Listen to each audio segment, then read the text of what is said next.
हैं जिसे न्यूयॉर्क का एक छोटा लड़का जोश भी अपने टेलीस्कोप से देख रहा था। और वो बॉल तेजी से उस लड़के के घर में एक फिश बाउल में आकर गिरती है और तेजी से उस सारे पानी को एब्सॉर्ब कर लेती है, जिसे जोश हैरानी से देख रहा था। फिर नेक्स्ट सीन में मूवी में 3 महीने गुजर जाते हैं और हम दोबारा से एक बॉल को तेजी से जमीन की तरफ आते हुए देखते हैं। और ये बॉल पहले वाली बॉल से काफी बड़ी एक फायर बॉल थी जो लिबर्टी आइलैंड के करीब पानी में क्रैश होती है। और जैसे उसकी आग बुझती है वो बॉल एक सफेद सूट पहने आदमी के तौर पर नजर आती है। वो आदमी बहुत अजीब तरह से चलते हुए सिटी के अंदर से गुजरता है। सब लोग उसे काफी अजीब नजरों से देख रहे होते हैं और यही रोड क्रॉस करते हुए वो एक कार से टकरा जाता है, लेकिन उसे कुछ भी नहीं होता, बस वो अपने पाँव अजीब तरह से मोड़ लेता है। और जैसे कार ड्राइवर उसे रेस्क्यू करने के लिए बाहर आती है तो इतने में वो आदमी गायब हो जाता है। इसके बाद वो एक वीरान जगह पर जाकर खड़ा हो जाता है और उसका कान एक गेट की तरह ओपन होता है जिसमें से एक टाइनी मैन बाहर आता है। वो टाइनी मैन एक रोप की हेल्प से उस आदमी की लेग्स पर आता है और वहाँ पर भी एक छोटा सा गेट होता है जो वो आदमी वहीं करीब लगे बटन से खोलता है, जहाँ उसे बहुत सी वायर्स डिफेक्टेड मिलती हैं। और वो टाइनी मैन उस लेग की वायर को रिपेयर करना शुरू करता है और यहाँ लेग को कंट्रोल करने वाला आदमी ब्रेन के पास जाता है। और ये सब कुछ देखकर हमें पता चलता है कि ये कोई आदमी या फिर एलियन नहीं है, बल्कि ये एक पूरी स्पेसशिप है जिसको 100 टाइनी मैन्स और एलियंस कंट्रोल कर रहे हैं। इस शिप के सारे क्रू मेंबर्स को मूवी में नंबर से इंट्रोड्यूस करवाया गया है, जिसमें क्रू मेंबर नंबर 1 इस शिप का कैप्टन है और क्रू मेंबर नंबर 2 उस कैप्टन का असिस्टेंट है, पर आने वाले टाइम में वो एज कैप्टन ही नजर आएगा। और क्रू मेंबर नंबर 3 यहाँ सिस्टम इंचार्ज है। शिप का कैप्टन इस शिप को कमांड डेक से कंट्रोल करता है, जहाँ पर हर बॉडी पार्ट्स को कंट्रोल करने के लिए वहाँ पर टाइनी एलियंस थे जो हर चीज हर काम की रिपोर्ट कैप्टन को करते थे। यहाँ रिपोर्ट में कैप्टन को सिस्टम इंजीनियर की तरफ से बताया जा रहा था कि एक्सीडेंट की वजह से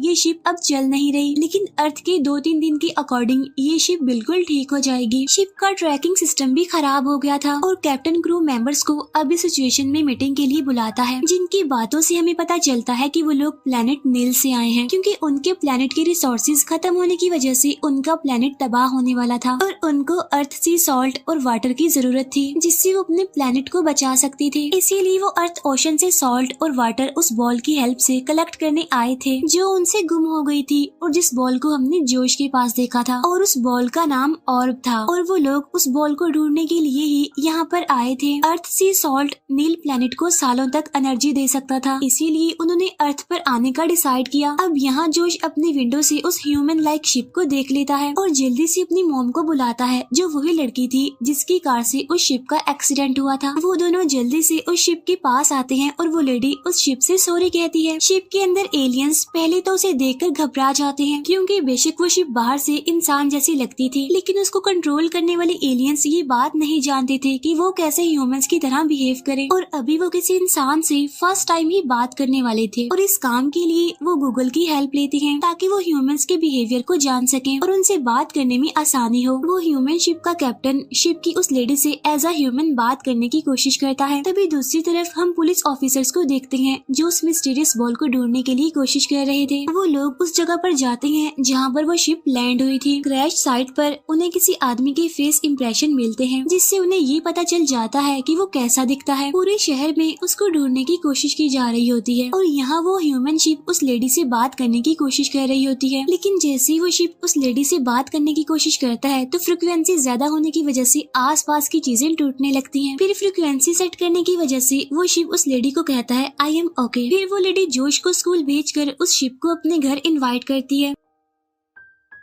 शिप का कैप्टन उस लेडी से बात करते हुए खुद को डेव नाम से इंट्रोड्यूस करवाता है और ये नाम उन्होंने अभी गूगल से ही सर्च किया था और अब से हम भी शिप को मूवी में डेव कहकर ही बुलाएंगे। डेव की आईज से शिप के क्रू मेंबर्स जोश की एक पिक्चर देखते हैं जिसमें उन्हें उनकी गुमी हुई बॉल ऑर्ब नजर आती है। यहाँ जोश की मॉम डेव को बताती है कि ये बॉल जोश ने अपने साइंस एग्जीबिशन में दिखाई थी और अब शिप के डेव के अंदर के लोग जोश की लोकेशन को ट्रेस करते हैं और डेव लेडी को एक्सक्यूज करते हुए वहाँ से चला जाता है। डेव की मूवमेंट को यहाँ पर क्रू नंबर 2 कंट्रोल कर रहा था, जिसको इंसानों पर बहुत गुस्सा आता था क्योंकि कोई भी यहाँ पर रूल्स एंड रेगुलेशंस को फॉलो नहीं करता था, क्योंकि यहाँ पर हर कोई रूल्स एंड रेगुलेशंस के खिलाफ ही चल रहा था। और अब उनका चीफ नंबर 2 के गुस्से को देखते हुए क्रू के डॉक्टर को उस पर नजर रखने के लिए कहता है। और जब डेव एक पार्क के सामने से गुजर रहा होता है तो सारे बच्चे उसकी ड्रेसिंग को देखकर उसे आइसक्रीम मैन समझते हैं, इसीलिए डेव अपने कपड़े चेंज करने के लिए एक मॉल में जाता है। और अब ऑब्वियसली उसे कपड़े खरीदने के लिए भी पैसे चाहिए थे, इसीलिए वो अपने हाथ पर लगे स्कैनर की मदद से पैसों को स्कैन करता है और ड्रेसिंग रूम में जाकर अपनी बॉडी से उन पैसों के सेम प्रिंट निकालता है। डेव अब जोश के स्कूल जाता है, जहाँ प्रिंसिपल उसे टीचर समझकर क्लास में भेज देते हैं। डेव जोश को क्लास से बाहर लाकर पूछता है कि उसकी वो बॉल और कहाँ है, तब वो बताता है कि उसकी क्लास के कुछ बुरे लड़कों ने उससे वो बॉल ले ली थी। फिर जोश डेव को उस लड़के के घर ले जाता है, जहाँ उन्हें वो लड़का नहीं मिलता। फिर वो जोश के घर ही वापिस आते हैं। जोश को डेव के साथ टाइम स्पेंड करके काफी अच्छा लगता है और तभी वहाँ जोश की मोम आकर डेव को अपने घर डिनर के लिए रोक लेती है। तब डेव का कैप्टन ये बात मान लेता है क्योंकि उसे बाहर अभी खतरा था। यहाँ क्रू मेंबर 4 कैप्टन को बताता है कि जितना ज्यादा टाइम वो इस घर में रुकेगा उतना ही शिप यानी डेव के एक्सपोजर का ज्यादा खतरा है, लेकिन कैप्टन ये बात इग्नोर कर देता है। और अब खाना खाने के बाद वो लोग डेव को अपना घर दिखा रहे होते हैं। डेव को वहाँ पर एक पेंटिंग नजर आती है जिसकी डेव तारीफ करता है, तो वो लेडी बताती है कि ये पेंटिंग इमोशंस और लव को शो करती है। डेव उससे क्वेश्चन करता है कि हमें लव के बारे में कैसे पता चलता है, जिस पर वो कहती है कि जब ऐसा होता है तो हमें खुद ही पता चल जाता है। ये सुनकर डेव पहले तो शॉक होता है और फिर वहाँ से चला जाता है। डेव रात एक रोड पर गुजारने का डिसाइड करता है, जहाँ एक आदमी उसे सर्दी से बचने के लिए शॉल देता है। और डेव का कैप्टन इस बात से काफी इम्प्रेस होता है कि इंसान कितने रहम दिल होते हैं। और यहाँ सब एलियंस को रियलाइज होता है कि ह्यूमंस एलियन से ज्यादा एडवांस्ड हैं। शिप यहाँ एक रात के लिए रिटायर हो जाती है, यानी डेव सो जाता है। यहाँ शिप में यानी डेव के अंदर डॉक्टर कैप्टन को बताता है कि शिप के अंदर कुछ अबनॉर्मल बिहेवियर सामने आ रहे हैं, जिसके बाद कैप्टन कंट्रोल रूम में जाकर देखते हैं कि क्रू मेंबर नंबर 3 अभी तक काम कर रही है। और वो कैप्टन को बताती है कि उसने एक ऐसी फाइल ढूंढी है जो ह्यूमंस अपनी लाइफ में एक बार जरूर देखते हैं, और ये एक अमेरिकन इमोशनल मूवी थी। कैप्टन और नंबर 3 वो मूवी देखते हैं जिसके एंड पर वो दोनों रो रहे थे। इसके बाद कैप्टन और नंबर 3 सोने के लिए चले